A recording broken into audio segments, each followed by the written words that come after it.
Bonjour à tous et bienvenue dans la 6e partie de Thalia et le calendrier enchanté, préparation d'une aventure. J'espère que les parties précédentes vous ont plu et que vous êtes prêts à retourner dans l'île imaginaire. Malgré la journée qu'ils avaient passée, la nuit du 6 décembre ne fut pas de tout repos pour Iggy. Durant la fin de journée précédente, nos deux jumeaux avaient réussi à améliorer leur complicité suite à quelques jeux et échanges sur les capacités à maîtriser le vent de Thalia. Et Thalia avait aussi profité de ce moment pour montrer ses jeux préférés à Iggy, même s'il n'était pas possible pour lui d'utiliser des cartes ou de déplacer des pions en bois. Cependant, ces bons moments n'empêchèrent pas Iggy d'être mélancolique et de se poser 1001 questions. Était-ce lui le dragon de la prophétie ? Il n'avait jamais entendu parler de prophétie, mais il n'avait peut-être pas récupéré tous ses souvenirs. Comment savoir si on avait déjà su quelque chose, si on ne savait pas qu'on avait oublié quelque chose ? Ou encore, comment trouver un dragon ? Pour répondre à leurs questions. Surtout que les gens semblent avoir réellement peur des dragons. Et que se trouvait-il au fond des ruines ? Qui les avait observés quand ils étaient sortis ? Ils n'avaient pas senti la présence d'Isolde ni de Moonroot. Quand il fermait les yeux, il était assailli de ce genre de questions. Il n'osait pas les fermer. Soudainement, il sentit la main de Thalia se poser sur sa tête. « Je sens que tu es agité, mon frère. Je suis là et je t'aime. Je serai toujours là avec toi. Que tu sois sorti de ton œuf ou non, ça change rien. On est jumeaux et on sera toujours ensemble. » « Merci, ma sœur. Tu peux te rendormir. Tu m'as apaisé. » Iggy sentit l'amour que Thalia lui portait pour le rassurer. Il n'était pas seul et comprit qu'il fallait laisser le temps au temps. Au petit matin, Thalia se leva la première et regarda Iggy dormir. Même un dragon pouvait se cacher ses yeux pour dormir un peu plus. Elle trouvait ça beaucoup trop mignon. Puis, elle partit en direction de la cuisine pour manger un morceau.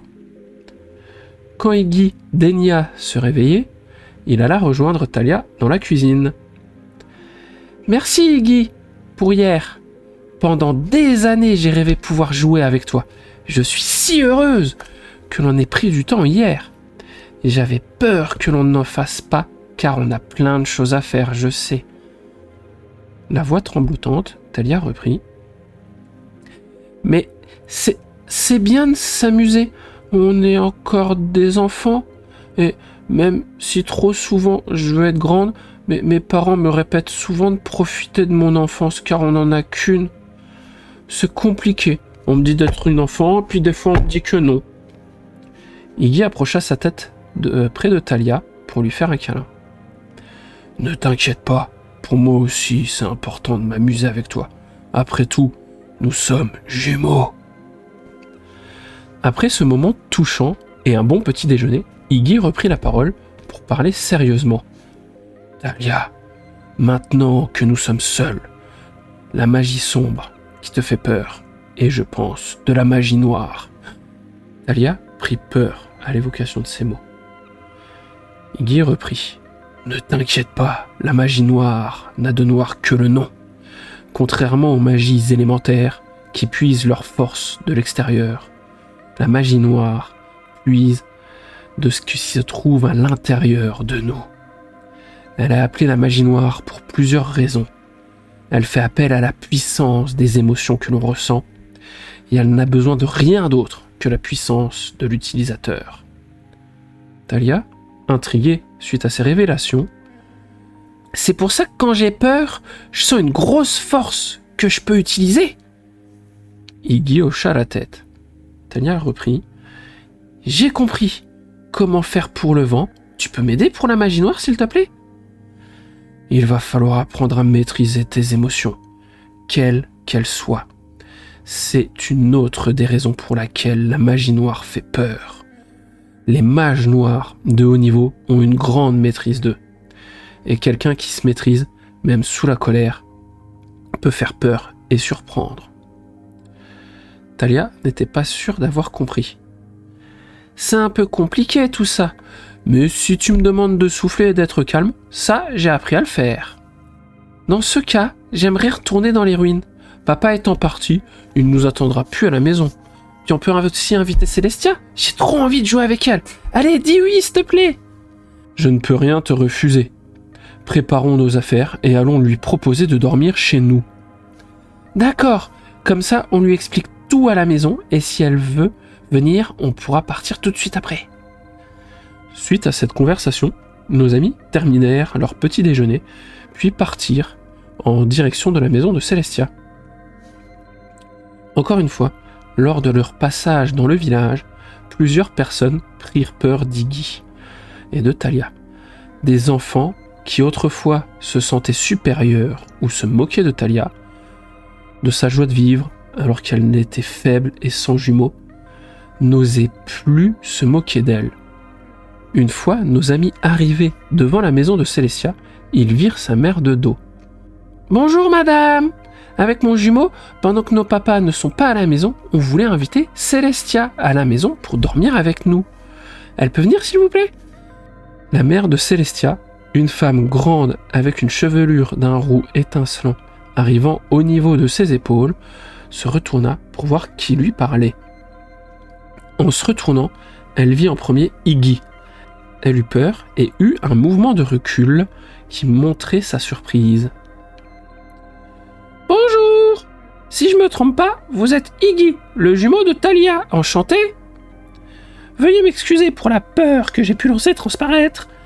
Vous êtes le premier dragon que je vois, et on m'en a rarement raconté du bien jusqu'à Gideon et Célestia. »« Célestia!